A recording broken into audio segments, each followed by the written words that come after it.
Hi everybody, this is Dan Stolbarger. Welcome to this week's KFIR Middle East Update, looking back over last week, the week of August 28th. And so as we sort of jump into this, just a reminder to grab the PDF PowerPoint that's available on the YouTube site as well as our website, holygroundexplorations.com. So much of this last week has been dealing with what we had talked about the week before, the imminent signing of this new nuclear deal with Iran. A lot going back and forth. There's an article about the Mossad director, David Barnea, who has basically warned and spoken to the Prime Minister of Israel, basically saying that he feels like the deal has already been finalized and they're just days away from it being signed. Things that have been leaked concerning this deal as Iran and world powers are moving closer to renewing the deal.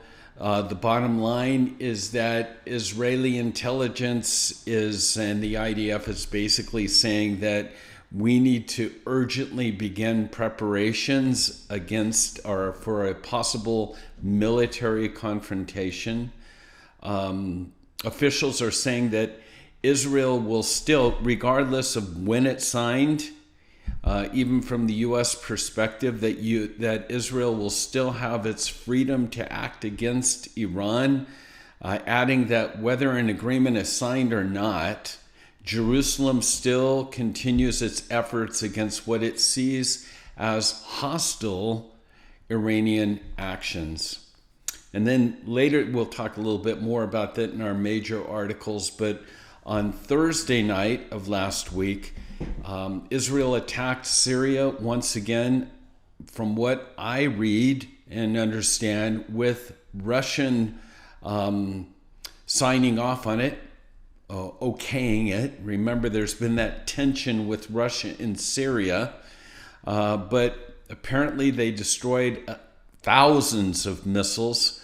The positions were inside of Syrian territory, were attacked overnight, and witnesses recounted that the explosion lasted for hours and appeared to be, as I mentioned, undertaken with Russian approval, or shall we say permission. Now back to some of these articles regarding the Iranian deal. Bottom line, what Western negotiators are noting is that the Biden administration is basically selling out the Arab friends of not only just Israel, but of the United States. This deal just gives millions of dollars. The concessions really are just a cover for what the Iranians really want, which is money. The nuclear bomb for them can wait for the sunset clause. But for now, it will just give them more money to spread terror and to kill more Jews. That's the bottom line in all of this. We know that Iran has proxies in Gaza, in Lebanon, in Syria, and Yemen, and it's an expensive business, right, to maintain these terrorist forces. And so at this particular time, the best that Iran can do is to get rid of all the financial sanctions, bring in billions of dollars, and keep that terrorist machinery going. Again, the end result, let's try to wipe Israel off the map. That's always the bottom line. Some other things about this Iranian deal, latest concerns, is that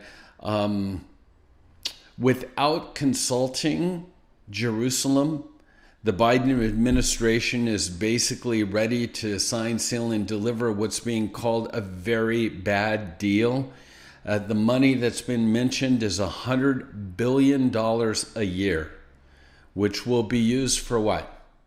Don't think it's going to be used to help the economy, to build schools and hospitals and etc. No, $100 billion a year going into the coffers to spread terror globally. That's the bottom line. And so, again, the countries of the West, they always seem, the U.S. included, always seem to draw a red line. But the Iranians continue to ignore any red line. It's simply erased and moved. Because of all the election stuff that's taking place in Israel, keep in mind elections are due in November. Obviously, this is going to be a bone of contention, and Netanyahu's gone on the attack against Lapid, saying you've been too soft, you have ignored this. We're going to have to take a stronger stance. But also the head of this Likud party, Netanyahu, warned on Wednesday, he was on Fox and Friends, that this deal literally is paved with gold. And it will just be a springboard for Iran to slide down and obtain a nuclear weapon. The new agreement does not ask them to change their behavior.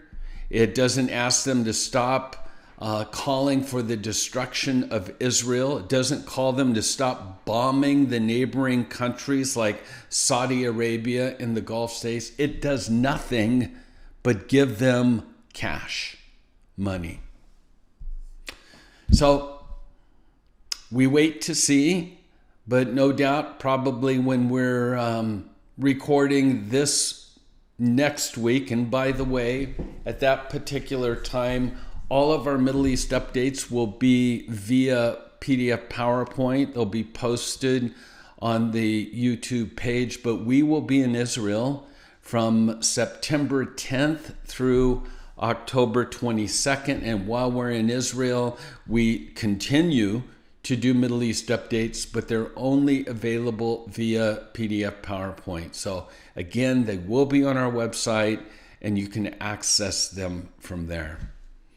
A friend of mine, Moshe, who kind of has a Bible shop, I guess you would call it, in the heart of the Jewish quarter, Shorshim, a friend. I just saw this on his blog that was a major concern, and I thought I'd give it to you. He writes, the disastrous secularization of Israeli public education. He says, next week, Israeli schools will reopen after a summer break. That's if the teachers don't go on strike. And the students will find a vastly changed curriculum being instituted by Educational Minister Sasha Biton, who's a member of the New Hope Party. I just say a leftist, whose secular humanitarian agenda aligns with Lapid and Defense Minister Gantz and Finance Minister Lieberman. But I find it interesting. He goes on to say the curriculum will eliminate all study of King David and Solomon, the study of the first temple, the Babylonian exile, the return of the Jews to Jerusalem, and building of our second temple. It will not include anything about the Hasmoneans or the Maccabees, King Herod, the 3 Jewish wars against Romans, and the destruction of the second temple will not be there, and other critical moments in Jewish history in our country. This will create a generation of students that will be taught that we have no connection to the Temple Mount in Jerusalem or the Cave of the Patriarchs in Hebron, and that we only came to Israel in 1948. No longer will there be the matriculation exams in history, literature, Bible, and citizenship. Indeed, students will receive final yearly grades based on such things as written assignments and creative podcasts. It's an appealing curriculum. It's an appalling, I should say, not appealing critical mistake there, Dan. It's an appalling curriculum specifically designed to downplay Jewish history in Israel and to downplay Judaism. It is a curriculum that would find favor amongst progressive Jews everywhere, which now deprioritize Israel and Judaism in favor of a more liberal humanitarianism.